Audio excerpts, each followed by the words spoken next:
So today, we're diving into something that sounds like science fiction, but is very, very real. It's a new kind of threat called the quantum risk, and it has the potential to unravel, well, pretty much our entire digital world. I want you to just imagine for a second, what if there was a single master key? A key that could open every encrypted email, get into any bank account, and read every single government secret. It sounds impossible, right?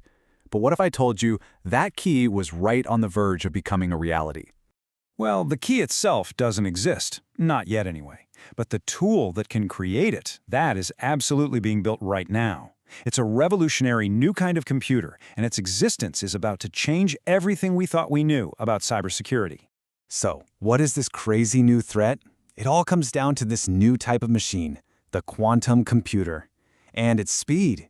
Well, it's both a miracle of science and a total nightmare for security. You know, the entire fortress protecting our digital lives, all our data, our money, our messages, it's built on one simple idea. Really, really hard math problems. The kind of problems that the computers we use every day, what experts call classical computers, would take literally centuries to solve.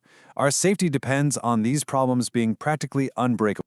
And here's where you can really see the scale of the problem. To crack a standard type of encryption we use today, a normal computer would need decades, maybe longer. But a powerful quantum computer, it could potentially do it in minutes. Yeah, you heard that right. Not years, not days, minutes. Now, this isn't happening tomorrow. Right now, quantum computers are real, but they're still in their early stages, kind of limited. But experts are pretty much all agreeing that a machine powerful enough to break our current encryption, they call it a cryptographically relevant quantum computer, is probably going to be here in the next 10 to 30 years. And that's the deadline we're working against. So I know what you're thinking. Okay, 10 years, 20 years, that's a long way off. Why worry now? Well, here's the scary part. The danger isn't just in the future, it's already here. And it's because of a strategy that security experts call the harvest now threat. Here is how it works. Right now, adversaries are stealing massive amounts of our encrypted data. They can't read it today, but they don't have to. They're just downloading it, stockpiling it, basically warehousing our secrets and just waiting. Waiting for the day they can flip the switch on a quantum computer and unlock everything all at once. And look, this isn't just some wild theory. Reports from security analysts confirm it. The data being stolen today has a really long shelf life, and that information could still be incredibly sensitive years from now. That's exactly why we can't wait to protect it. And think about what's being harvested. We're talking about financial data, of course, but also sensitive government secrets, corporate research and development, all that valuable intellectual property, even your personal health records. Basically, if the information is still going to be valuable in 20 years, you can bet it's a target right now. It sounds pretty grim, I know, but the good news is this isn't a one-sided fight. The world's best cryptographers are already in a race to build a defense. They're working on a new kind of quantum shield for our digital world. This new shield is called post-quantum cryptography, or PQC for short. The whole goal here is to create brand new encryption standards that are based on different kinds of math problems, ones that are tough for both our current computers and for future quantum computers to solve. It's really the next evolution of digital security. And this isn't just a few people working in a lab. It's a huge global effort led by the U.S. National Institute of Standards and Technology, or NIST. Since 2016, they've basically been running a worldwide competition to find the strongest, most secure new algorithms, and the final standards are expected to be published very, very soon. Okay, so we've got the problem, and we've got the solution taking shape. But how do we actually get from here to there? That brings us to the migration plan, the actual roadmap for getting every organization ready for what's basically a massive worldwide security upgrade.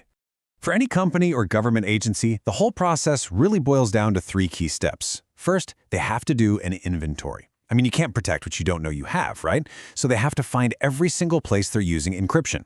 Second, they have to assess the risk. Figure out which data is the most sensitive and which systems are the most vulnerable. And finally, they need a plan to migrate, to carefully and safely switch from the old encryption to the new quantum-resistant ones. And here's the best part. Nobody has to reinvent the wheel here. Security leaders have already designed these really detailed frameworks to guide the way. These models are basically step-by-step playbooks for how to tackle this incredibly complex challenge. You know, this whole massive upgrade, it's not just about dodging the quantum bullet. It's really about building a better, smarter, and more responsive security system for whatever threats come next. And that brings us to this really important idea, crypto agility. This is the real prize at the end of all this. It's the ability for an organization to update its security systems quickly and painlessly. So the next time a major threat comes along, and trust me, there will be a next time, we won't have to go through this huge panic. We'll just be able to swap out the old protection for the new. So, the quantum age is coming. There's no doubt about it.